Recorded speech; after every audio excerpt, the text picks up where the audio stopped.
Well, try as I might, I keep showing up here on weekday mornings and doing a show, but it beats working for a living. It really does. Happy Thursday. It's the 22nd day of August, 2019. This is Wake Up Wenatchee Valley, and I'm Dan Kuntz, your host, on a good-looking Thursday, day number one of the NCW Fair up there in Waterville. It'll be 4 days of exciting fair fun. I hope everybody fares fair at the fair. I'll be heading up there, as a matter of fact, a little bit later on today to enjoy the sights and the sounds and, yes, the smells of the fair. Looking forward to that. Good show for today. I always say good show. I've never once have I said, boy, this show is going to stink, and I would change the channel now. It doesn't do anybody any good. But we got a good show. We spent yesterday, Megan and I, my producer, we went down to the Town Toyota Center. We recorded a couple of interviews, as a matter of fact. One you're going to see tomorrow, but the one you're going to see today is Marco Martinez, who's one of the organizers of the Wenatchee Wine and Food Festival, which is this Saturday night at the Town Toyota Center. So we thought we'd go down and talk to Marco on his turf, so to speak, and we did. We had a good time. So that talk with Marco Martinez to get you going for you wine and food enthusiasts. It's a big party this Saturday night at the Town Toyota Center. That'll be the topic of conversation. Also, it's Thursday. Kennel Cameos coming your way. Sasha the dog needs a home, and we'll see if we can do our best to find Sasha a home. Kennel Cameos at the bottom half of the hour.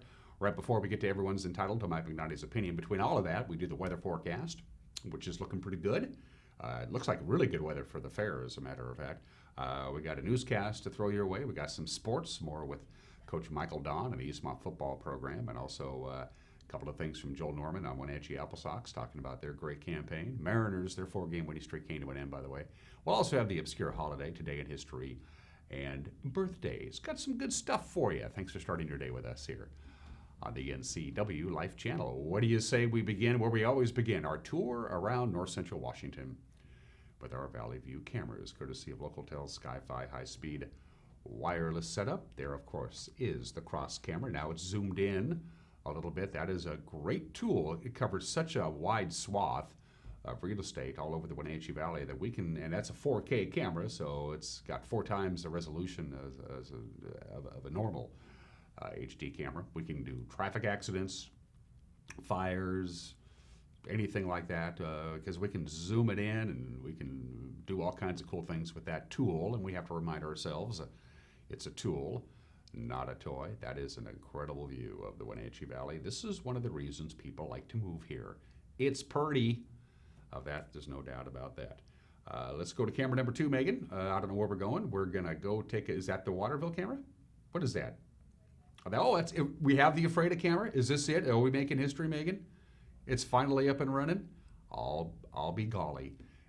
That camera was put up, I don't know, a few weeks ago anyway, but it takes some technological things that I don't want to get into because I don't know what I'm talking about.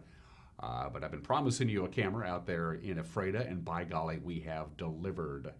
Good morning, Ephrata. You are now a part of our PTZ television family. It's good to have you on board. That's a beautiful sunrise there in Ephrata as the sun continues to climb. Gorgeous. Hey, we got the Ephrata camera. We're happy now. I don't even know where we're going to go next. Megan's already thrown me for a loop here. Is that the Orondo Rock camera pointing up the river? Hey, there you go. I got that one right. Most of the time, this camera, which we refer to as the Orondo Rock camera, because it's a camera, is normally pointed down the Columbia River towards the Wenatchee Valley. You can see Turtle Rock, and you can see the back of Rocky Reach Dam, but we've zipped it around, and we're pointing it right up. So Lake Antiad, of course, dominating your view there. It looks so still, doesn't it? It looks more like it is the Columbia River, but it looks more like a lake there.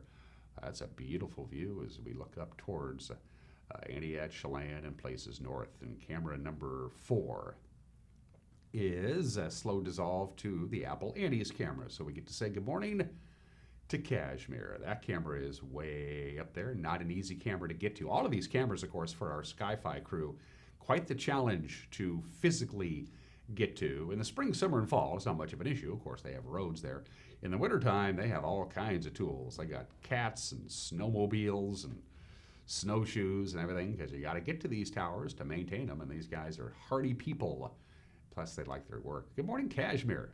Oh, look at all those trees there, the beautiful hamlet of Kashmir. Of course, a lot of people live in Kashmir, but they work in the Wenatchee Valley. So it's usually a pretty heavily commuted stretch of highway between Kashmir and little old Wenatchee town, USA. So that's our tour around north central Washington with our high definition cameras, courtesy of Local Sky-Fi. All right, here's your forecast from the National Weather Service. It was a pretty active day yesterday. The forecast panned out exactly as we anticipated. Pretty much done with the wind, except on Saturday. We're going to have breezy west to southwest winds are possible across the east slopes of the Cascades and the Waterville Plateau, eventually working its way farther east. So it could be a little on the windy side up at the NCW Fair both Saturday and Sunday, especially in the afternoon. We're going to be dealing with a little bit of wind on Saturday, about 12 to 17 miles an hour, with gusts about 25 miles an hour. This is Saturday I'm talking about, but it's going to be windier on the Waterville Plateau. Interesting weather phenomenon yesterday. Our high Wednesday was 84 degrees, which was pretty much exactly as predicted. But normally when we refer to the high temperature, we call it the afternoon high temperature. Well, yesterday's high of 84 happened at 11 in the morning, and then that cold front came in and we got cooler, not warmer, as the day progressed. And another odd weather phenomenon. Our low was 67 degrees, which is mild for this time of the year. But again, we normally refer to an overnight low, where our low temperature yesterday of 67 happened at 11:48 in the evening. Yeah, yesterday at this time it was 71 degrees. Now it's 63 degrees. So it's strange. It happens, of course. But outside of a little bit of wind here in the Wenatchee Valley on Friday and Saturday, Friday afternoon and Saturday, we're looking pretty calm. Temperatures right around normal. We bump up a little bit on the early part of next week. Sunrise this morning, by the way, was at 6:06. Sunset tonight will be at 8 o'clock sharp. 13 hours and 54 minutes of daylight. We continue to lose about 90 seconds of daylight, but we still got a lot of summer to go, about a month as a matter of fact. The summer solstice will come your way. I mean, the autumnal equinox, I should say, will come your way on September 21st. So that's our weather forecast from the National Weather Service. We're going to take a quick break. When we come back, we'll have your Thursday morning headlines. You're watching Wake Up Wenatchee Valley, live this morning from Studio 54 in downtown Wenatchee on the NCW Life Channel.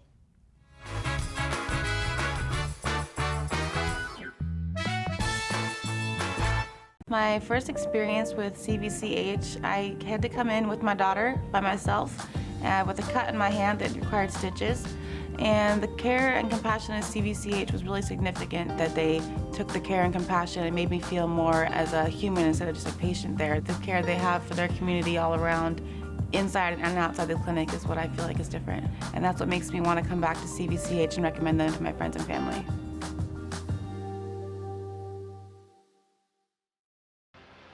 Wenatchee Valley College is now offering 4-year degrees. The need for engineering technologists is rapidly growing, and the new Bachelor of Applied Science in Engineering Technology is designed to meet the needs of local employers. Students with an associate degree can complete the program in only 2 or 3 years. The program is accepting just 20 students for fall quarter. Apply now at wvc.edu/engineeringtech.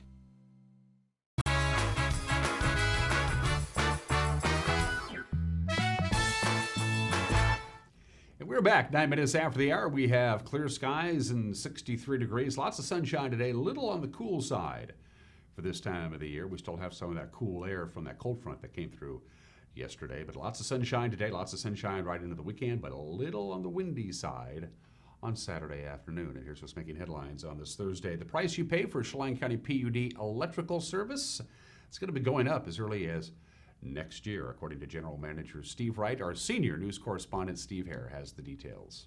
The rate increases are being proposed as part of the Public Utilities long-term strategic plan. Wright says public engagement played an integral part in establishing topics of greatest concern.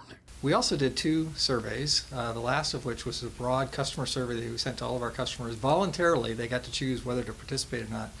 And we're really happy with the fact that 3,700 people chose to fill out the survey and send it back to us.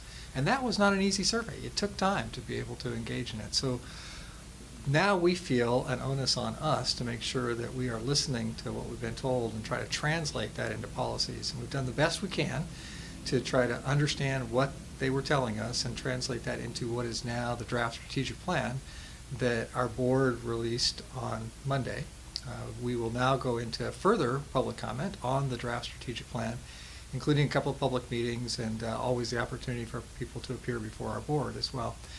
Written comment will be due about the middle of September.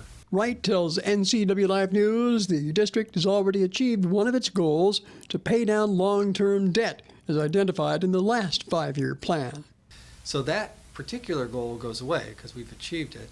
What we've heard from our customers is we would like you to remain financially resilient and strong and be prepared in case things go bad, because we know that we rely a lot on wholesale revenues. About 80% of our revenues come from selling power outside the county, and those are volatile and unpredictable markets. Sometimes they treat us really good, as they have in the last few years, but there's always the risk they could treat us badly. So our customers said, we would prefer that you do something like small, average rate of inflation type increases through time, rather than be exposed to the risk of large rate increases if you didn't do good planning. As a result, commissioners are considering establishing a rainy day account funded by a 3% electric rate increase starting in 2021. Wright said the increase would also help offset possible decreases in revenue from the sale of surplus power on the wholesale market. What we're looking at in terms of electric rates is you could make an argument that we don't need a rate increase, and probably even a pretty good argument in that regard. Certainly not in the short term. We've had some very good years financially, and we're in good financial shape. The concerns that we have, and what the topic team dove into, was that what happens today is we take the margin that we make off of a wholesale sale through the hedging contracts, and then translate that into a reduction in our retail rate. So we charge less than our cost of service for our retail rate. That difference, the amount of, when we keep our rates flat, the amount that we're subsidizing our retail rates is growing through time. And the margin on wholesale sales has been good, but the wholesale market has come down from where it was in 2013. We're not quite sure where it's going in the future, and that's really the cause for the concern, is it could go down, it could go up. So the idea is take some actions early, put some money in a rate stabilization fund and have it sitting there so that we are better cushioned to be able to deal with if there is a further decline in the wholesale market. Now, the PAD is also looking to bring water, wastewater, and wholesale fiber optic services closer to being self-sustaining through rate increases. The plans are scheduled for final board action in October. A public open house will be held September 5th. You can access the draft strategic plan on our website at ncwlife.com. Steve Hare, NCW Life News. Thank you for that report, Steve. We appreciate it. Lori Reed of Mitchell Reed and Schmitten Insurance is going to be heading up the 101st Washington State Apple Blossom Festival as Director General. Festival Administrator Darcy Christopherson says Reed has been involved with the Apple Blossom Festival royalty selection pageant, was royalty chaperone in 2014 and 2015. She's also served on the board and executive committee many times throughout the last 10 years. Her 2 daughters were top 10 candidates. Also, following the 100th festival last year, Bloomin' Fun 101 is the theme for the 2020 Apple Blossom Festival. The festival's largest fundraiser, the 24th annual auction, is set for October 26th. Well, back in April, Officer Mike Bogenreef of the Liberty Lake Police Department had an idea for paying tribute to law enforcement officers who had died in the line of duty. His idea began with a plain white Crown Victoria police car. Well, since then, others have joined that effort, recruiting sponsors and raising money to make the tribute car happen. And in just 4 short months, the tribute car with the names of the fallen officers displayed on the hood has been a popular attraction at car shows, parades, and other events throughout eastern Washington. This week, the Grant County Sheriff's Office expressed its thanks to Liberty Lake Police for including Grant County Deputy John Bernard, who was killed in the line of duty on January 3rd of 2010. Well, Omi Gardens is putting its 59 benches up for adoption. The Chelan County-owned attraction is offering the 10-year adoptions for anywhere from $10,000 for a stone picnic table and 4 benches to $500 for some of the single benches. The stone benches were handcrafted by the Omi family. Those adopting a bench will have a plaque on a sponsorship board at the entrance to the gardens. They'll also receive free entrance to the gardens depending on the sponsorship level. The money raised will go towards preservation and enhancement of OMI Gardens. So far, 5 of the benches have already been adopted. How about a permanent position in firefighting work with the U.S. Forest Service right here in the Wenatchee Valley? Interested? Applications are being accepted through August 28th for positions located across 17 national forests in Oregon and Washington. They're looking for repellers, engine captains, helitac, dispatch, hotshots, prevention, fuels, and more. With more on how this is a video, and so you can learn more about how to become a firefighter in our nation's forests. We're stationed here in Wenatchee.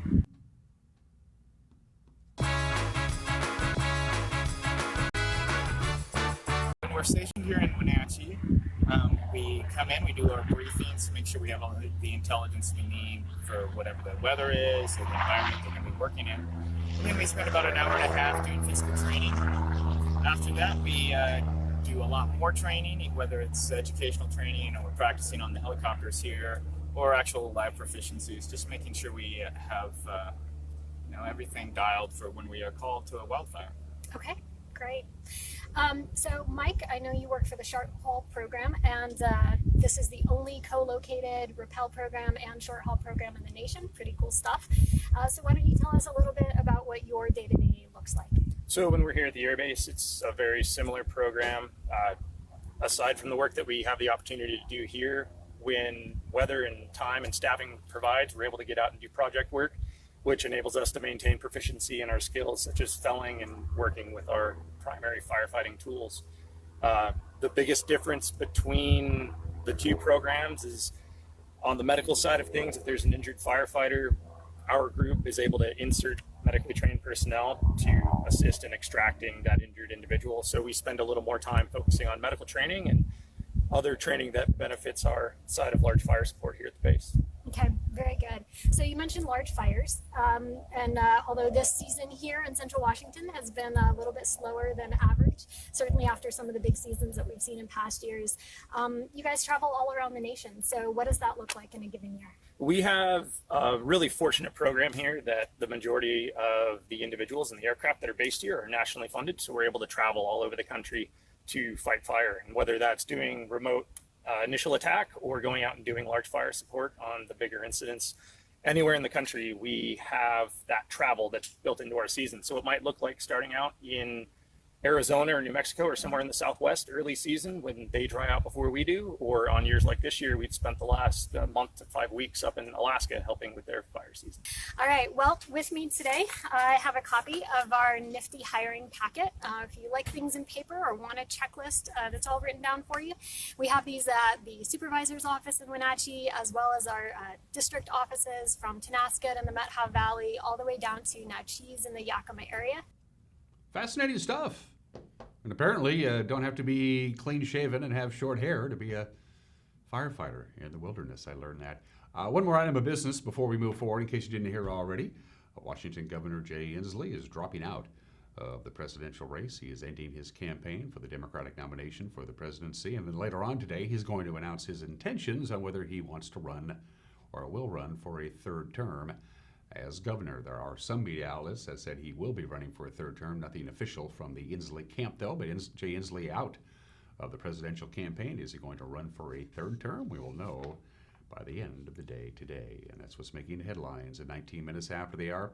We have a newscast that will be coming your way tonight at 5 o'clock, 6 o'clock, and 10 o'clock with Grant Olson and Eric Grandstrom, the NCW Life Evening News. Grant in the anchor chair also does the weather forecasting. Eric handles sports, and they're a pretty good team. And you can watch it right here at 5 o'clock, 6 o'clock, and 10 o'clock, 5, 6, and 10 on this very television station, or as we like to say in the business, TV. You can also watch it on demand by going to our website at ncwlife.com. ncwlife.com is our website. You can watch any show that you want. We've archived almost everything we've ever done. Go to our website. You can watch last night's news if you want, or you can watch today's news right around 4:30. It'll be up and running for you.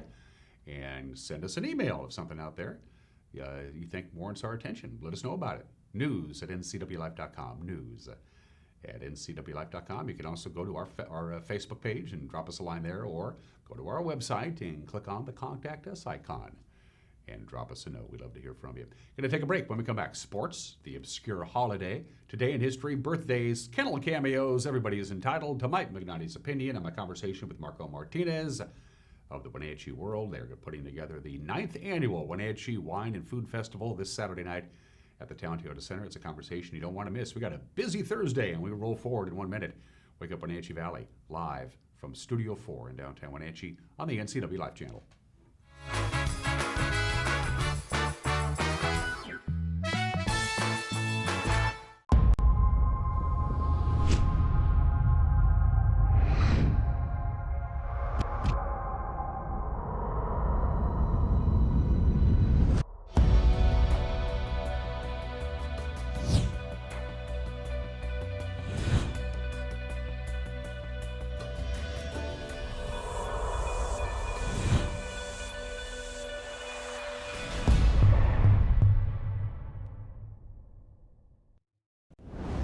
SkillSource specializes in assessing and guiding youth, adults, and laid-off workers who want to improve their skills. Here you can attend in-depth workshops to assess skills and interests, make career plans, and learn computer basics. Learning centers provide eligible youth and adults individualized computer-assisted basic education. Vocational training is arranged with approved providers like community colleges or on the job with businesses. Don't wait any longer. Let's get working on the future you've been dreaming about.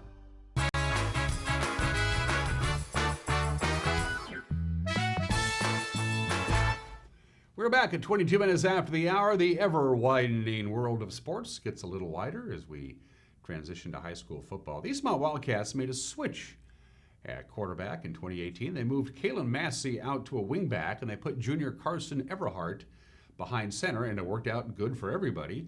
Massey led the Big Nine in scoring, and Everhart solidified himself as a good quarterback in the rather complicated wing T offense that Coach Michael Dawn installed. Coach Dawn says Everhart back at quarterback, although he's being recruited by colleges to play a different position. He's done a great job this offseason. He's been really working at quarterback and, working hard to balance out because he's being recruited as a wide receiver or a long snapper, depending on what level he wants to play in collegiately. And he's been trying to balance getting ready to do that and put his best foot forward for college coaches. And at the same time, preparing for our season as a quarterback because that's what we need him to do. And he's done a great job. He's been out throwing with guys and getting ready and, preparing himself mentally and physically, and we're excited for what he's going to do for us this year. By the way, the Wildcats will open the season against Wilson High School of Tacoma. That'll be back on September 6th. That's in Tacoma, by the way, and then they'll host Pasco on Friday the 13th, a game we'll have here at the NCW Life Channel. We'll have more with Coach Dawn and previewing the Eastmont Wildcats' upcoming gridiron season later on this week on the NCW Life Channel. The Wenatchee Apple Sox 20th season, one for the record books. They made it back to the postseason for the first time since 2013. They almost qualified for the West Coast League Championship. My good friend, the voice of the Wenatchee Apple Sox, joined me on Wake Up Wenatchee Valley earlier in the week to reflect on a banner season. With it being the 20th season, right from the get-go, coaching, management, myself, we all said, it's the 20th season, why not make some more history while we celebrate our rich history? And making the postseason was a big step forward. This is a town, a fan base that is very accustomed to winning. And for us to get back to that point, at least taking this step toward getting that 6th championship, that's gigantic for us. And I think we're really proud of the effort, but we're looking for more next season. Of course, Victoria ended Wenatchee's season in Game 3 of the West Coast Division Championship Series in a 2-run walk-off base hit in the bottom of the 9th inning. But Joel told me, he said the reaction of the players said a lot to Coach Kyle Crestangel. It looked from up high, from behind home plate, it looked like they were down. But a lot of those guys were people who had only been with the team for maybe a little over a week. So I was kind of wondering how upset can some of them be. And I totally would understand if they weren't that upset. But Kyle told me that he said to them, he said, the fact that I can look in all your faces and actually be able to tell that you're disappointed tells me a lot about you guys as ball players and your commitment to the team. So the way they continue to gel, even as so many of our core pieces, so many of ours, we call them day one players from like June 3rd when the season began, the fact that so many of those guys were gone, new ones were coming in, and the returning members who'd been there since the beginning of the year, we're still able to get them to gel. That said so much, I think, about the chemistry of this team and why they got as close as they did to get into the championship series. Of course, the Apple Sox are already making plans for the upcoming 2020 season. Speaking of a new season, of course, the Wenatchee Wild kick off training camp On Monday at the Town Toyota Center, they got their 12th season of Wenatchee Wild Hockey right around the corner. Of course, there's high hopes for this year's team. There always is. The bar has been set pretty high for you local hockey fans. Of course, Art Checker will be my guest on tomorrow's edition of Wake Up Wenatchee Valley, and we'll be visiting with Arch and the Wenatchee Wild players, coaches, and staff throughout the course of the upcoming hockey season on this very program. The Mariners' 4-game winning streak came to an end yesterday. Tampa Bay walked off on a wild pitch in the bottom of the ninth to win it. The final was 7-6. It spoiled a great comeback. In the top of the ninth, Daniel Vogelbach had a home run. Malik Smith had a 2-run triple. We took a 6-5 lead. Kevin Kiermaier homered to lead off the bottom of the ninth. That tied it at 6. Mariner reliever Matt McGill was then allowed to load the bases. Then he fired a wild pitch to Tommy Pham. That allowed Willie Adams to score from third base with a winning run. Oh, well, J.P. Crawford went 3 for 5 at the plate, scored a run for Seattle, who finished the road trip 6-3. M's return home tomorrow to host Toronto in the first of a 3-game weekend series. And finally, to the American League West Wednesday. The Les Schwab scoreboard looks something like this. Hunter Pence's RBI base hit helped Texas walk off an 8-7 win over Los Angeles. The hit scored Elvis Andrus with the winner. That was the culmination of a 3-inning comeback as the Rangers trailed 7-4 in the 7th. Detroit only managed 2 hits off Houston's Justin Verlander. That's it, but both were home runs. And the Tigers beat the Astros 2-1. And finally, Chris Davis and Marcus Semien each hit 2-run home runs, and Stephen Piscotty contributed another solo home run as the A's beat my Yankees 6-4. And those are just some of the games that people are playing on this Thursday, 27 minutes after the hour. The obscure holiday of the day today, it's National Tooth Fairy Day. Wiggle loose one of those loose teeth, those baby teeth, and pop it under your pillow and see what happens.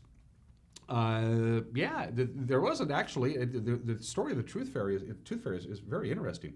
You were supposed to, the idea was to encourage kids to brush their teeth, eat healthy, get fresh air. Finally, a lady by the name of Esther Arnold wrote a play called The Tooth Fairy back in 1927. It was performed. Kids can be imaginative, and all of a sudden the idea of taking your freshly lost tooth and putting it under your pillow at night, and the Tooth Fairy visits while you sleep and takes the tooth and leaves you money, as goes on today, continues. The average, I looked this up on the internet, so it's got to be true. The average payout, by the way, for a lost tooth is now about $4. That's pretty good. I think when I was a kid, I think we got a silver dollar when we lost a tooth.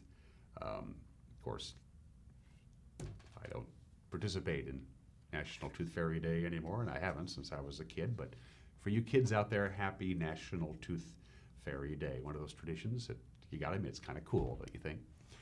Today in history at 28 minutes after the hour, happy 117th birthday to Cadillac. The Cadillac Motor Company is founded on this date, on August 22nd, 1902. The idea was very simple. Now that they were making automobiles, let's make automobiles better, make them more luxurious. Cadillac, of course, is still synonymous with class and distinction. I had a Cadillac. I had a 68 Cadillac that I got from my dad, and selling it was one of the dumbest things I did. I would have loved to have that convertible back. I miss that car. Anyway, happy birthday, Cadillac, 117 years old today. August 22nd, 1968, 51 years ago today, there's the White Album, the legendary Beatles album. It was during the recording of the White Album on August 22nd, 1968, that Ringo walked out. He was just tired. There was tension and tedium and bickering between, well, the three of them, John, Paul, and George. Ringo is kind of the calming presence, but even he got tired of guys going off into individual studios and working on their own songs without really the band participating. Finally said, "Nerds to this, I'm out of here." And he walked out. Ringo walked out. He didn't come back till September 3rd. They recorded one song for the White Album while Ringo was gone, back in the USSR. The first song on the White Album does not have Ringo playing drums. Paul plays drums on that song. By the way, what did he do when he was on his 2-week vacation from the group? He borrowed a yacht from Peter Sellers, the actor. They were good buddies. And he went on a cruise in the French Riviera with his family, and he wrote the song Octopus's Garden. So it wasn't a bad vacation. He eventually came back to the group on September 3rd, and Paul McCartney decorated his drum set with flowers as a kind of an apology. Ringo walked out of the Beatles on this date, but he came back.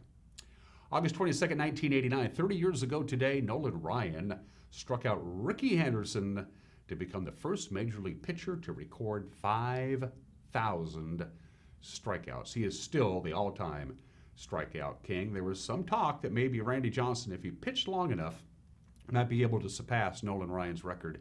He did not. Nolan Ryan, of course, played baseball till he was well into his 40s, but he got his 5,000th strikeout, an amazing milestone on this date back 30 years ago today. And finally, August 22nd, 2007, there's the box score of a very strange baseball game. It happened 12 years ago today at Camden Yards in Baltimore between the Texas Rangers and the Baltimore Orioles. And here are your highlights. And I have to go real quick because, well, it was a very interesting game because it started out really good for the Baltimore Orioles. They were actually ahead in the bottom of the third inning, and they were looking pretty good there. And then there's a home run.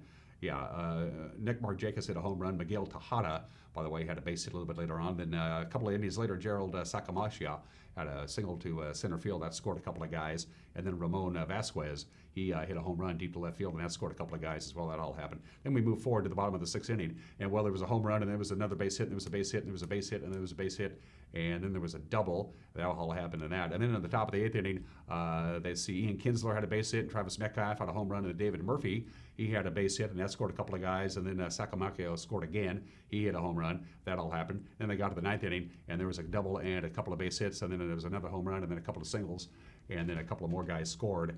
And then they moved some guys around, and then they brought in some more pitchers, and then they kept hitting the ball.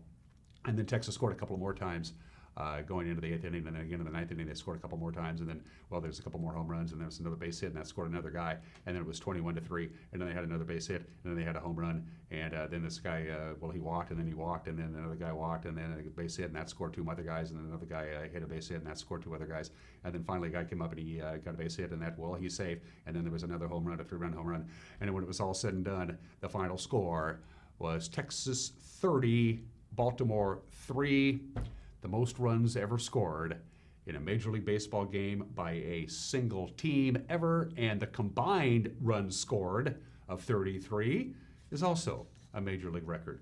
30-3, the final score before a partial sellout. Finally, at 33 minutes after the hour, they got some birthdays for you. Stormin Norman Schwarzkopf rocketed into fame during the Gulf War. I should say the first Gulf War. Of course, he was the commander-in-chief of the coalition forces. Remember, it wasn't just the United States taking on Saddam Hussein and the crew down there in Kuwait. It was a bunch of countries who got together, but Stormin Norman was put in charge of the whole operation. Became a bit of an American legend. Stormin Norman Schwarzkopf, born in the state of 1934, passed away 5 years ago at the age of 78. Baseball Hall of Famer Carl Yastrzemski is 80 years old today. Happy birthday, Yaz. He accomplished one of the great things you can do in baseball. He won the Triple Crown, which is very hard to do, extremely rare. He won it back in 1967. He was inducted in the Baseball Hall of Fame in 1989. Played 23 years of Major League Baseball, all of them with the Boston Red Sox. Yaz is 80 years old today. One of the best producers of all time, responsible for three of the greatest television shows ever made, The Rockford Files, Northern Exposure, and The Sopranos. All three of those shows are legendary television shows, and all of them were produced, directed, and written by David Chase, who is 74 years old today. Shirley Feeney is 72. I'm talking about Cindy Williams, the actress and producer. She, of course, broke through on American Graffiti. She was great. She played Ron Howard's girlfriend. And then, of course, she was in Laverne and Shirley, a show that is unwatchable today. But in the late 70s, Laverne and Shirley, well, it was unwatchable then, too, come to think of it. Cindy Williams is 72 years old today. Ty Burrell, who plays Phil Dunphy on Modern Family, celebrates his 52nd birthday today. Didn't get into the acting game until very late. He did a bunch of different stuff, and then he decided he was going to give acting a try, and he's probably glad he did. Ty Burrell is 52 years old today. And Kristen Wiig, the American actress, comedian, screenwriter, and, of course, Saturday Night Live fame, Ghostbusters, Bridesmaids. Happy birthday to Kristen Wiig. She's 46 years old today. Mike Magnani has got an opinion you don't want to miss, plus my conversation with Marco Martinez about the Wenatchee Wine and Food Festival coming up on Saturday. Both on deck, but first things first, Sasha the dog needs a home. It's Kennel Cameos with Megan McPherson.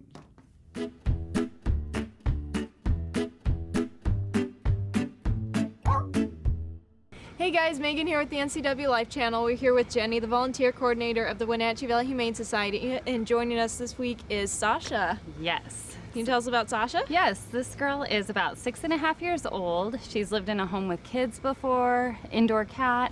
She gets along well with male dogs. She's a delight here. She's so much fun for all of our volunteers. She loves water, she loves tennis balls. So she's hoping for a home with somebody that would love to play fetch with her all the time. That's awesome. Yes. And if someone wants to adopt her, what should they do? They should come on down here to the Humane Society and go ahead and meet Sasha. She is available to go today. The Wenatchee Valley Humane Society is located at 1474 South Wenatchee Avenue and is open Monday through Friday from 11 a.m. to 6 p.m. and Saturday and Sunday from 11 a.m. to 3 p.m. Give them a call at 509-662-9577 or visit their website at wenatcheehumane.org. This has been Kennel Cameos at the Wenatchee Valley Humane Society.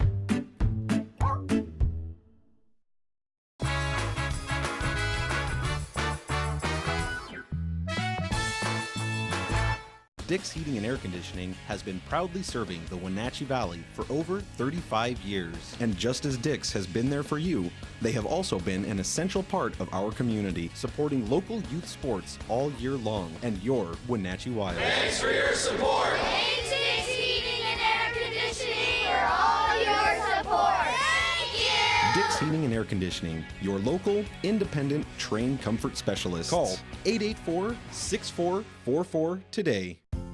Succession is leading the way for a new generation of Chelan wineries. Named Platinum Winemaker of the Year in 2017 and the one to watch in 2018 by Wine Press, Succession is setting the pace. Award-winning wines are just a part of the overall experience. Add live music on Sundays and fantastic views, and you have it all. Succession Wines, located on the north shore of Lake Chelan between Chelan and Manson.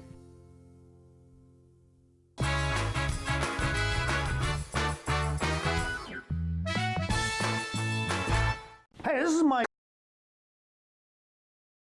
Mad Dog Magnotti, and everybody is entitled to my opinion. Now, did you ever notice that hearing loss is the only physical disability which the person who is suffering from hearing loss is blamed and yelled at because of this disability? Now think about it. Who shows disrespect to a blind person because they can't see? Who disdains the physical shortcoming of an amputee? Do we blame a person who is paralyzed from the waist down for being in a wheelchair? No, of course not. But just wait. Just wait until somebody's hearing starts to go. And brother, oh, is that different? If you have to say what, come again, or huh, because you don't hear something, people get mad at you. Now, how much sense does that make? So, my hearing's going, and my family's insisting I get hearing aids. Ain't gonna do it. And you know why? Because I've already heard enough. This is Mike Mad Dog Magnotti, and that's my opinion.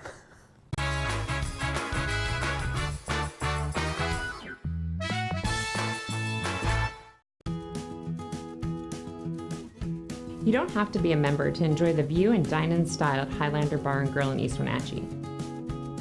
Open 7 days a week, Highlander Grill offers breakfast, lunch, and dinner. Dine in or take it to go, our friendly staff is here to serve you. Reservations recommended for Friday night's prime rib dinner. Call for live music dates. Hi, I'm Shalane, site coordinator for Highlander Grill. Give me a call to schedule your event today.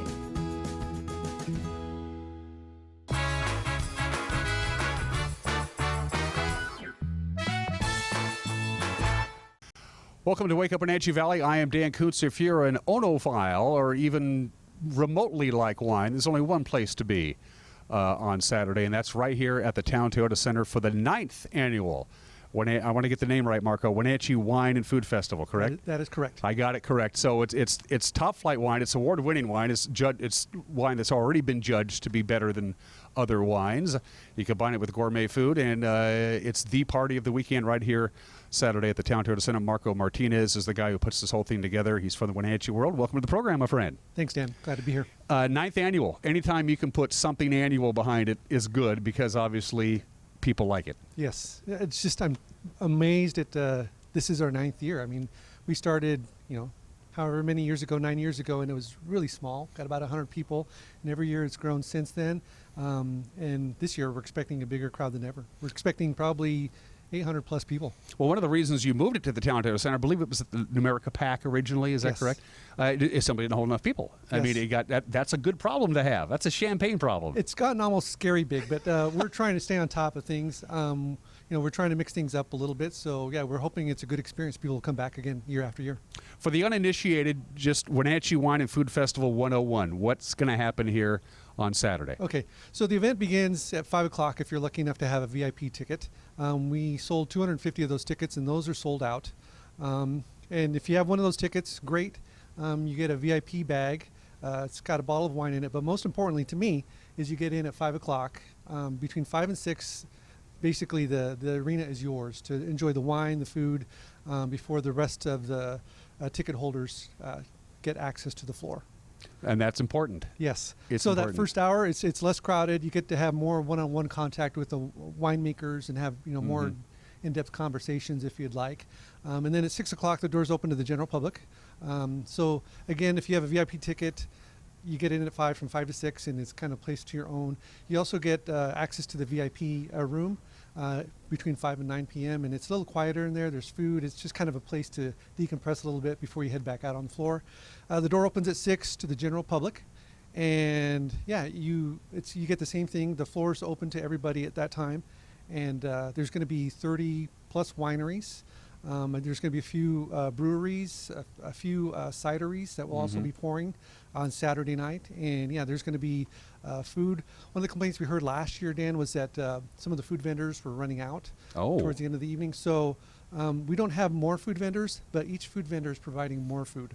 That makes perfect sense. We're hoping to remedy that. Again, every year it gets a little bit bigger. We try to plan. We try not to go too far, but I think last year we might have missed the mark just a little bit. So we're trying to make amends this year, and hopefully people will be pleased at the end of the night. And change is a good thing. I mean, you got to mix things up, get the people to come back. Yeah. So one thing you talk about change. One thing we've added this year is Wine 101. We have the Walter Clore Wine and Culinary Center from Prosser. They're sending someone down. They're going to do 2 classes. I believe it's at 6:45 and 7:45, and it's a Wine 101 class. So if you don't know a lot about wine, you know what you like, but you don't know quite how to explain it. This person's going to hopefully kind of fill you in a little bit more detail on our regional wine industry, and hopefully you'll walk out the door knowing more than you did walking in. And our regional wine industry is just gone bonkers big. It's huge. Yes, you think back 10 years and there wasn't a whole lot there. No. I mean, there's some great wineries, but now there's just so many great wineries in our area, and yeah, it's amazing to see the growth. And of course, none of this happens without the cooperation of the wineries themselves. Going back 8 years, and now this will be the 9th year. I'm sure there's a little, I don't know, is this going to actually fly? Obviously, it's been a huge success, and the main reason it's been a huge success is that all of these top flight wineries have agreed to participate. In fact, they're standing in line to participate. Yes, we're lucky to have the participation of the wineries. We rely on them to put forth their best effort, and they do that every year. I mean, they submit their wines for judging, and then after the judging, they turn around and say, yeah, we're going to pour these wines at the event. And not all wineries do. Some of them get busy. It's a busy time of year. Yeah. Into August, they have weddings at their Their location. wineries are busy, yeah. So, some of them from year to year take part in the event on Saturday, but most of them do. So we're fortunate in that way. The judging has already taken place, as Marco mentioned. That was in June, I believe, mid-June, late June? Correct. So Yeah. we had 35 wineries submit wines this year for what we call the North Central Washington Wine Awards. And there were more than 230 entries, and we judged those 230 entries in one day. How do I get that gig, by the way? It's a lot of fun. It's a lot of work because it's just so many wines in one day. We have judges come from the Tri-Cities, Bellingham, Lewiston, Idaho. These are the top flight onophiles. They know what they're doing. They know what they're talking about. Yeah, right. they're the ones who can smell the wine. Yeah. Sip it, taste it. They don't consume it. They don't drink it. No. They spit it out because if they did, boy, they'd be looped by 10 a.m. But anyway, they write notes, and so they compare notes after all the notes are taken, and they decided whether a wine is bronze, silver, gold, or even double gold. And so it's a lot of work to get through that many wines in one day, but we have a good crew that helps us every year pull it off. And it goes like clockwork anymore. Now, how many wineries participated in the tasting, and how many of those were whittled down to the precious few that are going to be here on Saturday? Okay, so again, we had about 35 wineries, if I remember right, submit for judging. And I want to say about 25 of those will be pouring Saturday night. And then we have some wineries that didn't participate in the judging that want to be here for this. It's great exposure for them. We have one from Walla Walla, one from, I want to say, Yakima, and we have a wine distributor coming over from the other side of the mountain. It's just a great way for them to expose their wines to a large audience. Are the wineries, when it comes to this judging, are they competitive with each other? Is it all just one big happy little wine family, or do they walk away disappointed because they got a silver instead of a gold? I'm amazed every year that these people really get along for the most part. It's the event is a chance for them to spend a little bit of time together. At the end of the night, they usually hang out for a little bit and just kind of chat, compare notes, and catch up. So I think there's great camaraderie in our regional wine scene. I think everybody's aiming for the same thing, and that's to get the word out that we live in an exceptional wine region. We're producing more grapes than ever, and our wines are getting better every year. And that's really the key, because you just can't plant a vineyard and then go pick the grapes and make the wine. The older the vineyard, almost by definition, the better the wine you're going to have. So you have to get into this business, not only do you have to have some working capital, you have to have a lot of patience, don't you? Correct. These guys know what they're doing anymore, because they've been doing it for 5, 10, 15 years now. So the VIP that's sold out. That was limited, and that was limited for a specific reason. Correct. What about the general Joe public who said, I want to come? How do I go about doing it? So you can go to WenatcheeWineandFood.com, and you click on the top. There's something called Buy Tickets, and so you can do there. The ticket, it's a one price ticket. So for $45, you're going to get in, and you won't have to spend any more money that night. You get as many pourings as you want. You get the food that you want, and on top of that, today we're offering NCW Life. Our viewers, your viewers, a promo code. Okay, let's have it. NCWL10, and if you put that promo code in, you'll get $10 off the price of the $45 So ticket. NCWL for North Central Washington Life, and then the number 10. Correct, 10. 10, and that's as many. Is that just one per person, obviously per purchase, or that kind of deal? Yeah, you can buy as many tickets as you like with that code. Yeah. Well, thank you. Yeah, you're welcome. That's nice of you. Yeah, we're hoping more people come and enjoy it, and make it a little uncomfortable for us, wondering if we're going to run out of glasses. We order enough glasses, so I don't think that'll ever happen. We have some backup glasses too, but it's always a little bit, how many people are we going to get this year? Because people buy at the door also. Sure. So there's a little bit of planning that's involved, but there's also some luck. The talk about, obviously, when we talk about fine wines, and this is the best of the wine in this incredible wine growing region. The food that you mentioned, you're going to have less food vendors, but more food. Period. Can you give us some examples of some of the food that's going to be available for you to consume on Saturday? Sure. The food vendor that's been with us from day one is Visconti's. Yeah. That's hand in hand there. Yeah. That's a no-brainer. Dan Carr and his crew do a great job. So now it's Visconti's and Cured. Cured joined the fray. Here, several years ago, and it's great stuff. They're busy all night handing out. They're great stuff. Beyond that, we have Beyond Creations Catering here at the arena. They do a great job. Jody and her crew, and so they're going to have 2 tables at the event.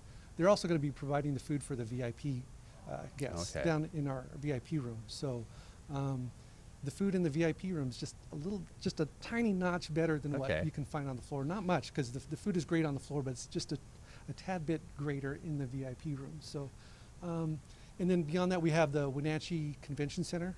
It's also going to. By the way, their new their chef is fantastic. Yeah, I believe his name is Leonard Silva. He does great work. Yeah, I went to the winemakers dinner at the museum last week, and he provided the food for that. Eagle Creek Winery was there. Paul Sharp pouring his wines. It's just a great combination. And so, if you like that sort of thing, this is where you want to be on Saturday. Absolutely. Yeah. Now, was there any thought about maybe expanding? The VIP ticket is a limited ticket. I mean, you probably could have printed more and sold more, but there's a reason you keep the VIP at a capped amount. Yeah, you're right.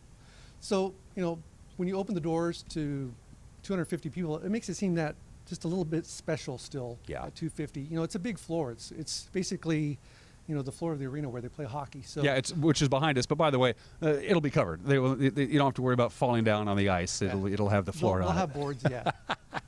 So yeah, wineries and eateries are circled around the arena. So if we go beyond that 250, much farther than 250, I think it would seem a little bit less special. I went to the very first one that they had here at the Town Toyota Center, which I believe was 3 years ago.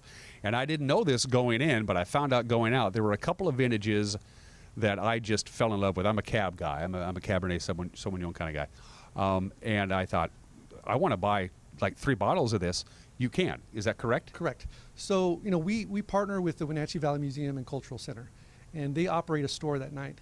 And all the proceeds from wine sales and beer sales and cider sales go to the museum. It's a good fundraiser for them, and we're really happy that they're involved because they've got it down pat how to operate that store. Yeah. So bring money, because if you find a vintage that you like, and like I said, I dropped some serious coin. It was worth every dime. You can walk out with bottles of some new wine you maybe did not know exist that you fall in love with, or something you've always liked, and this is a particularly good vintage. Hey, we had a really good year, and this is one of our best Merlots that we've had, and you can stock up that way. Right, and every year it seems like there's a surprise winery where, you come across a winery, maybe, we have a new winery you hadn't been to, and it's like, wow, this is really good. Mm-hmm. It seems like every year there's at least 1 or 2 of those. So, you'll be able to try something new you haven't before. It's 30 wineries. You're not doing this by yourself. Obviously, you got help, Marco. I'm sure there's some people you want to thank for helping Correct. put this on. I'm one of 5 or 6 people on a committee, at least on my side. We include on the committee folks from the Town Toyota Center because it's you get down to the nuts and bolts. Yeah. They're the ones that help us put this on. But beyond the Town Toyota Center, we also have someone from the museum. And at my office, at my work, my boss, Sean Flaherty, is, he's kind of the driving force behind this. But also on the committee is Patty Black, Sarah Lafferty, and Bree Hinkle's been a huge help. She's kind of handling the day-to-day details. And, without those folks, none of this is possible. And if for whatever reason, if you can't make it on Saturday, some people might have commitments. I mean, it's Wenatchee's the last second town. The September-October edition of Foothills is going to have the list of all the wineries that won all the awards that we talked about earlier. Is that right? That's correct. Towards the end of the evening, we'll release the magazine because during the evening, we're going to announce the big winners from our judging. So the best of show, which is basically judges saying this is the best wine from the 230-plus entries. We'll also announce best red, best white, and best rosé. So once those announcements are made, we'll release the magazine, and it's 112 pages this year. I mean, wow. It's a heavy, what we call a heavy book, and it'll have full results. All the double gold, silver, and bronze winners will be listed.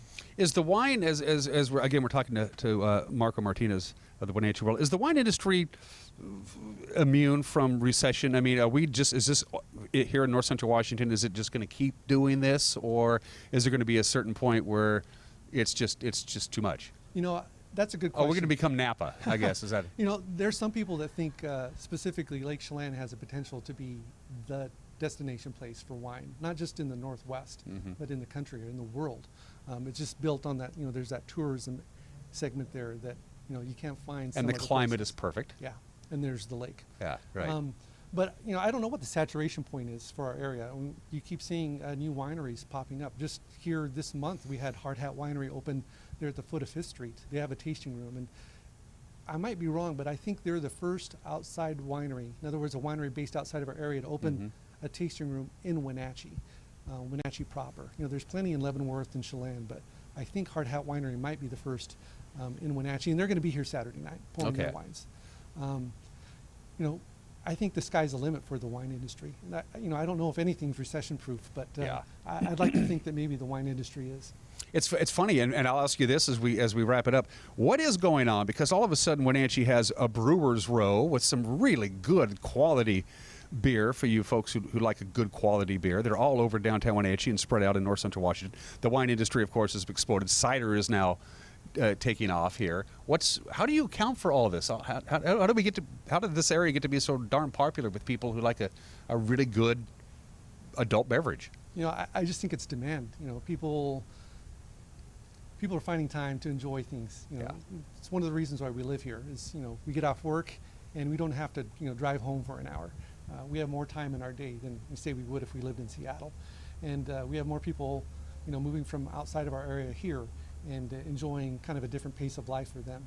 And I just think the demand is there. If the demand wasn't there, we wouldn't have as much. Yeah, and these are smart businessmen. I've talked to them on my show. They're not. This is not a pig in a poke thing. They're in it for the long haul, but they're willing to invest their sweat and their tears and their equity to make it go because they believe it's gonna just continue to go. Yeah. So, and it's a darn pretty area to live too. Yeah. That helps. I agree. Marco, it's good to see you. Again, the Wenatchee Wine and Food Festival, the 9th annual, is Saturday night right here at the Town Toyota Center. VIP tickets, forget about it. They're sold out. They're gone Johnson. They're toast. They're 86th. I'm out of things to say about that. But the regular tickets are just $40. 45. 45, but you get the discount. One more time, that special code. That's NCWL10. So if you put that promo code in when you visit WenatcheeWineandFood.com, you'll get $10 off the $45 ticket. It's as simple as that. Are you risking showing up at the door and giving you $45 and walking in, or is there a limit there? You're kind of playing with fire a little bit if you do buy at the door. Get your ticket in advance. Just take note. Don't take any chances. Correct. And you can buy your ticket online leading up all the way till the deal. The day of the event. The day of the event. Yep. Okay. Good. Great. Marco, it's good to see you. Likewise. Everybody at the TV station says hi to our friends of the world. Thanks for having me. It's good to see you. You're watching Wake Up in Wenatchee Valley. We'll be right back.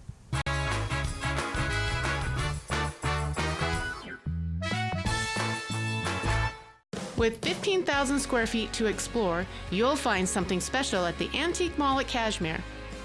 For the do-it-yourselfers and those with a keen eye for making something old fresh and new again, the Antique Mall at Cashmere is the place to come find your next project. From the coin enthusiasts to avid collectors, Antique Mall at Cashmere has treasures in every corner. Come find your treasure today. Antique Mall at Cashmere's friendly staff is here to help. Stop on by today. Wowee! Collins Fashions has all your needs for summer events. Cool tanks and tees, Bermudas, skirts, capris, ankle pants, embellished jeans, pretty sundresses. And ladies, we have amazing special occasion dresses for your weddings and cruises. All washable in many flattering styles and colors. Collins has over 100 different styles of sandals and shoes for your lifestyle. Tommy Bahama for men and women is in stock and we can special order just for you. Come in soon to your Brighton headquarters where fun meets fashion in downtown Wenatchee.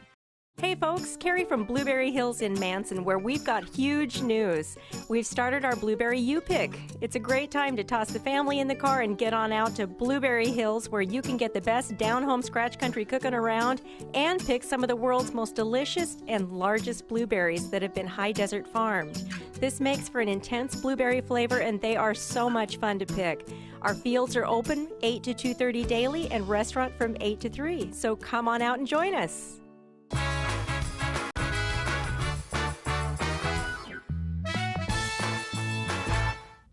And we are back here on this Thursday edition of Wake Up in Wenatchee Valley. Let's wrap up the program where we began.